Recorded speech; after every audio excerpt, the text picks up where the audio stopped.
Well, the bank run, banking crisis, whatever you want to call it, is going on and is the talk of the town. Everybody's focused on that for a pretty good reason, right? It's an insane thing going on. Some of the biggest bank failures since 2008 and the biggest bank failures of all time are happening right now. And it's a very weird thing to see, but it highlights the exact reason why Bitcoin is actually valuable. A lot of people see Bitcoin as just something to make money, an investment that they think is going to go up in value and they can make a bunch of money with it.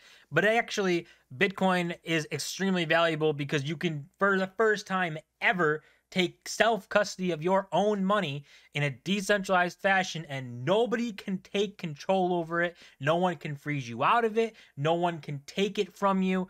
You can have your own money, because even in the banks, and we're seeing it right now, right? Your money in a bank is not really your money. They're IOUs.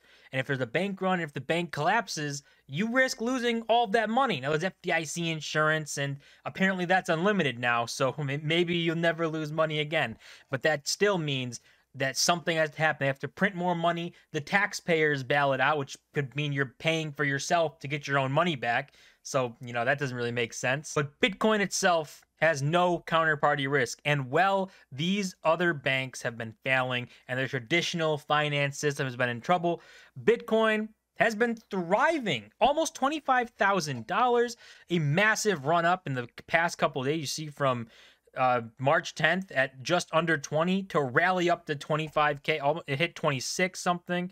And now, it being a little volatile, right? It's going to be volatile. But people conflate Bitcoin, the price of Bitcoin, with Bitcoin, the asset. People only care about getting rich from it, but that's really a side effect of Bitcoin, where the real thing is permissionless, borderless, decentralized global money that nobody controls, which is something that completely changes the game. You take control of your own money. It's a pretty big, massive thing.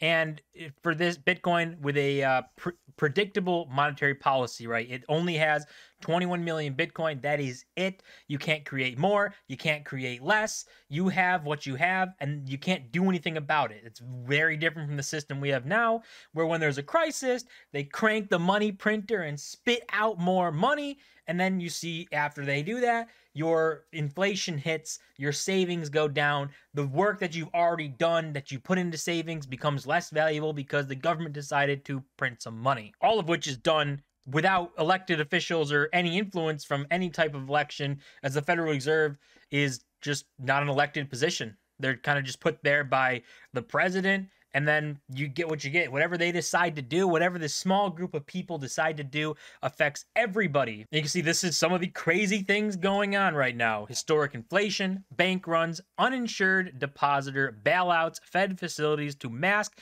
unrealized bank losses, another projected decade of deficit spending on the horizon.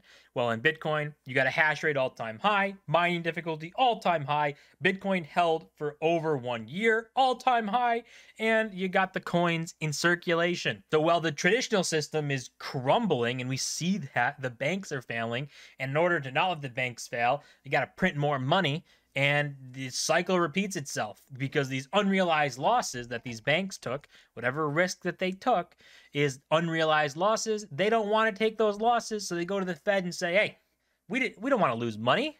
And the Fed says, yeah, of course, that makes sense. And they give them more money. They give them the money so they don't lose it. It doesn't make any sense. And if you want to visualize like the hash rate and stuff, because that's a fundamentals of Bitcoin, right?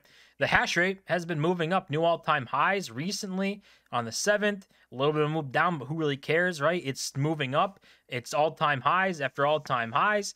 It's been doing great, and it's crazy to see that it is doing this, right? Bitcoin was designed for this exact problem with banking collapse in 2008. Bitcoin came out of that. That's where it was created. That's where it came from, is to get rid of this system because it's a broken system and get into a new system where nobody controls the money. Nobody can just print more, can devalue your work after you work for something. You put money into a savings account.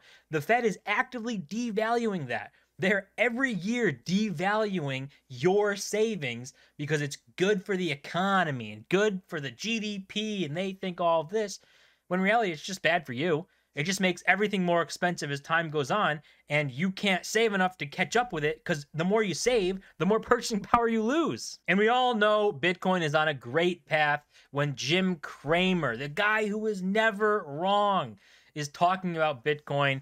He's saying that you got to sell it. You got to sell under this rally, which basically guarantees that the price is going to go up. It's a very compelling situation. Then I would sell my Bitcoin right into this rally. Stock's still cheap. And believe me, I had been a believer one time in Bitcoin. Not here, not now. This is arithmetic. Some people call it geometry. So you could argue SVB's nearly 40% rally this year is barely a drop in the bucket. And that's how I want you to think it. So you can see from this video, right? Jim Cramer, he is just never wrong. He never misses. Here, he was talking about SVB. It looks good, looks great. The thing collapsed. He talked about Bitcoin, said you got to sell now. Basically, that's almost as good as a guarantee that the price is going to go up. Then he talked about, I think he talked about Signature Bank too, where he said Signature Bank was good, or First Republic. It was First Republic Bank, where he said these guys are great.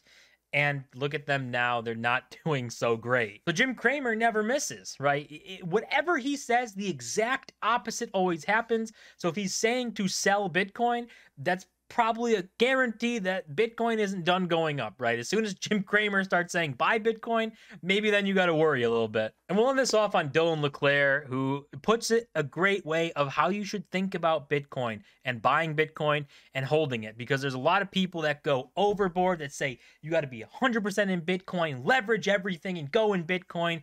And that's just not the smart thing to do. The goal should be to buy and keep as much Bitcoin as possible. When you add leverage into this, you risk losing Bitcoin, which is not what you want to do. You risk losing any investment when you put leverage in it. But he says here, allocation plan isn't going all in. Got a treasury trove of T-bills locked in at 5%, along with legacy short book at highs that I've scaled out of. BTC allocation is increased in relative terms as HODL bag goes to all-time highs.